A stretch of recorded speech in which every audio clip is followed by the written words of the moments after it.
अस्सलाम वालेकुम, बिस्मिल्लाहिर्रहमानिर्रहीम। डियर स्टूडेंट, हम लोगों ने आज क्लास 9th का चैप्टर 5 देखना है।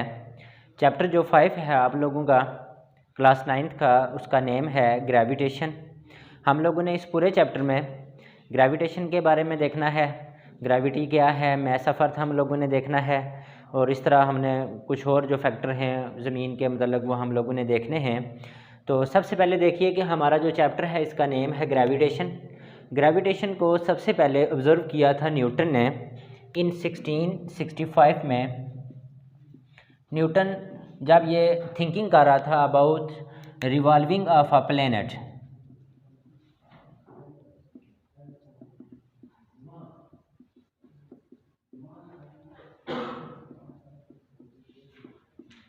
अराउंड द सन, तो न्यूटन 1665 में प्लैनेट की मोशन, सूरज के गिर्द जो उसकी रिवॉल्व हो रही थी उसके बारे में देख रहा था। तो सडनली एक एप्पल जो था वो वहाँ से गिरा, एप्पल के दरख्त से एप्पल गिरा और वो नीचे ज़मीन की तरफ आ गया। और उसकी थिंकिंग में एक और चीज़ आ गई कि उसने ये सोचा कि ये जो एप्पल नीचे गिरा है ये हो सकता था कि ये ऊपर भी जा सकता था।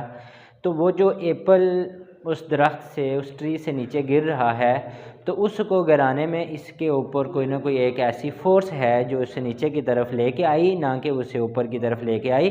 वहाँ से ये जो ग्रेविटी का काम था वो शुरू हुआ था। तो उसने इस ग्रेविटी पे काम करने के लिए उसने एक लॉ को जो था वो प्रपोज़ किया था, एक आइडिया उसने काम किया था लॉ का। तो वो सबसे पहला आपका था जो न्यूटन ने काम किया था, वो था न्यूटन लॉ ऑफ ग्रेविटेशन।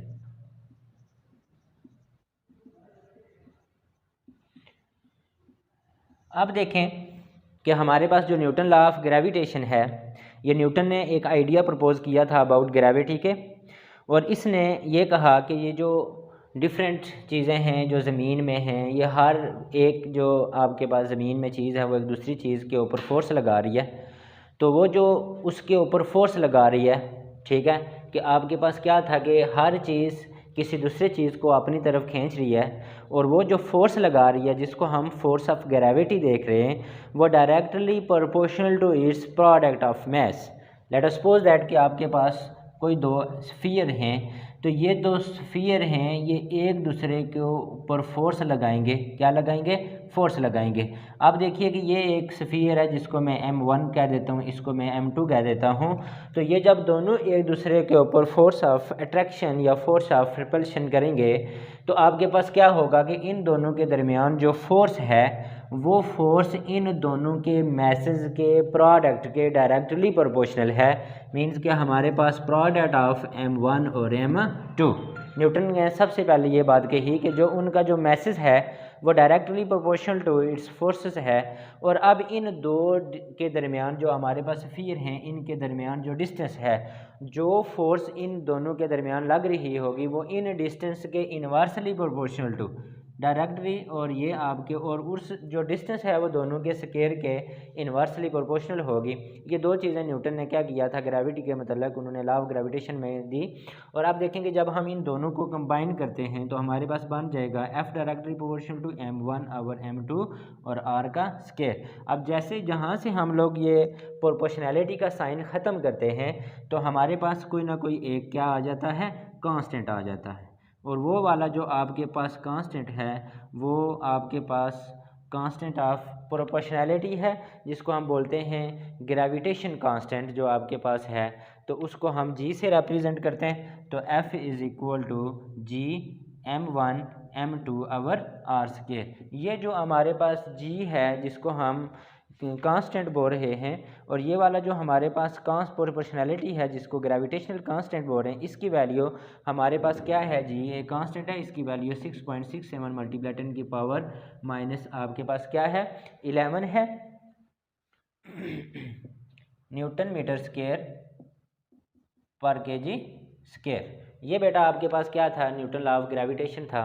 अब देखेंगे जो ज़मीन है इसका एक अपना क्या है, फील्ड है, जिसके अंदर उसने एक ऑब्जेक्ट को किसी दूसरे ऑब्जेक्ट के ऊपर उसका असर फील होता है, उसको हम लोग बोलते हैं फील्ड ऑफ ग्रेविटी। ज़मीन हमारे पास जो ज़मीन का जो स्पेस है अराउंड, आप हमारे पास क्या है कि जो ग्रेविटेशनल फील्ड की अगर हम यहाँ पे बात करें तो जो ग्रेविटेशनल फील्ड है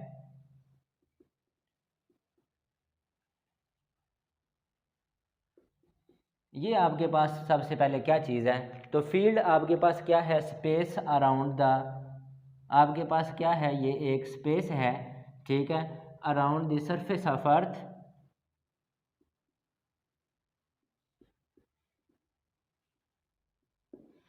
ये आपके पास क्या है, एक स्पेस है ज़मीन के गिर्द जिस पे ज़मीन क्या करती है, किसी दूसरे जिस्म के ऊपर फोर्स लगाती है। तो अब हमारे पास क्या है कि इस स्पेस के अंदर हम लोग, आप देख लें कि हम लोग जो ज़मीन की ग्रेविटेशन के फील्ड के अंदर रह रहे हैं उसका एक स्पेसिफिक फील्ड है जहाँ पे हम लोगों के ऊपर क्या है कि वो ज़मीन जो है वो इक्वली उस ऑब्जेक्ट के ऊपर फोर्स लगा रही है, ठीक है, जिसको हम, जो हमारे पास जिस कांस्टेंट के साथ फोर्स है उसको जी, ग्रेविटेशन जो जी है आपके पास वो है आपके पास 10 मीटर पर सेकंड स्केयर, इसे 9.8 भी और अप्रॉक्सीमेटली 10 पॉइंट आपके पास मीटर पर सेकंड स्केयर लिखा जाता है। तो अब देखें कि हमारे पास ये जो फील्ड है इसका हम लोग रोज़मर्रा ज़िंदगी में अर्थ का अफेक्ट फील करते हैं, ठीक है, और वो वाला जो हमारे पास हम पे जो फोर्स लग रही होती है वो वेट उस चीज़ की वेट के बराबर होता है जिसकी वजह से जितना जो वेट होता है उतना ही उसके ऊपर जो ज़मीन है वो फोर्स लगा रही होती है।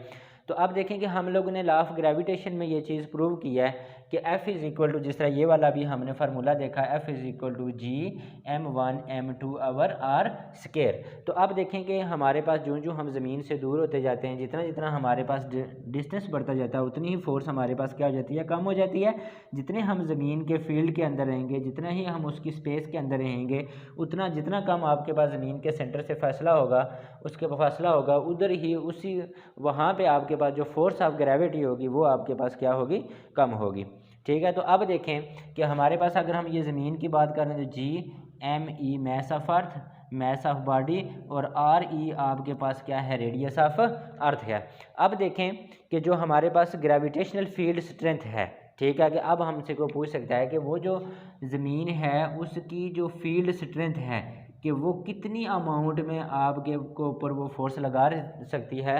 तो जो ग्रेविटेशनल फील्ड स्ट्रेंथ है वो force per unit mass, gravitational field strength is equal to force per unit mass, और इसका आपके पास जो जब यूनिट की बात करेंगे तो फोर्स का यूनिट आपके पास क्या होता है, न्यूटन, और इसका क्या होता है, मीटर, तो ये वाला आपके पास बन जाएगा न्यूटन पर मीटर। तो इस तरह हमारे पास क्या था कि ये जो लॉ ऑफ ग्रेविटेशन था चैप्टर 5 का, इसमें हम लोगों ने न्यूटन लॉ ऑफ ग्रेविटेशन पढ़ा, और जो हमारे पास ग्रेविटेशनल फील्ड था, ठीक है, ज़मीन का जो ग्रेविटी का, जहाँ पे हम लोग एक ऑब्जेक्ट के ऊपर ज़मीन का असर हम फील करते हैं उसको हम लोग बोलते हैं ग्रेविटेशनल फील्ड, और उस फील्ड की स्ट्रेंथ क्या है, फोर्स पर यूनिट मैस।